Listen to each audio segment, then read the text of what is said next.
Coming of the King. 25 Readings for Advent by J.C. Ryle. Compiled and edited by Mary Davis and published by tenofthose.com.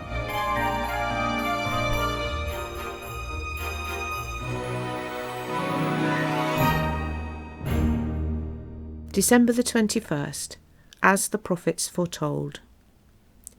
A reading from Luke chapter 2, verses 1 to 7. In those days, Caesar Augustus issued a decree that a census should be taken of the entire Roman world. This was the first census that took place while Quirinius was governor of Syria, and everyone went to their own town to register. So Joseph also went up from the town of Nazareth in Galilee to Judea, to Bethlehem, the town of David, because he belonged to the house and line of David. He went there to register with Mary, who was pledged to be married to him and was expecting a child. While they were there, the time came for the baby to be born, and she gave birth to her firstborn, a son. She wrapped him in cloths and placed him in a manger, because there was no guest room available for them. Let us notice the place where Christ was born. It was not at Nazareth of Galilee, where his mother, the Virgin Mary, lived. The prophet Micah had foretold that the event was to take place at Bethlehem, Micah chapter 5, verse 2, and so it came to pass. At Bethlehem, Christ was born. The overruling providence of God appears in this simple fact. He orders all things in heaven and on earth. He turns the hearts of kings wherever he will. He overruled the time when Augustus decreed the registration. He directed the enforcement of the decree in such a way that Mary must be at Bethlehem when the days were completed for her to be delivered.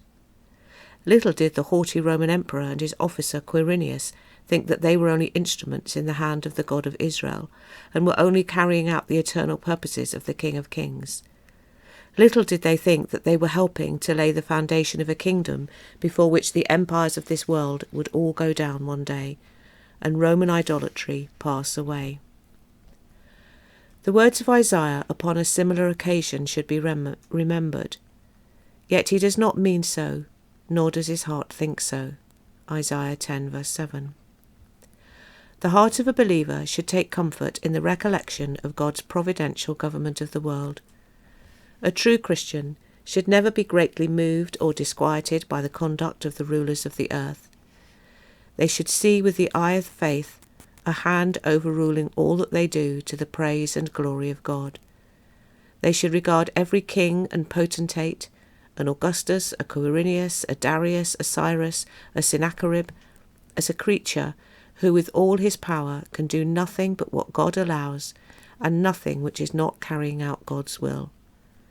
And when the rulers of this world set themselves against the Lord, they should take comfort in the truth that though rulers do not know it, there is one higher than them. A prayer. Ruler of heaven and earth, you are the highest King, Lord of all. Human powers may seem mighty, but you are mightier. Human rulers may set themselves against you and your people, but your promises will stand.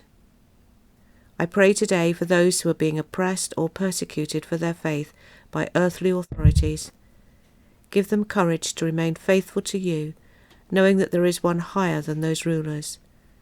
Help me and all who love you to trust in your promises, to know that you are both powerful and loving. Amen.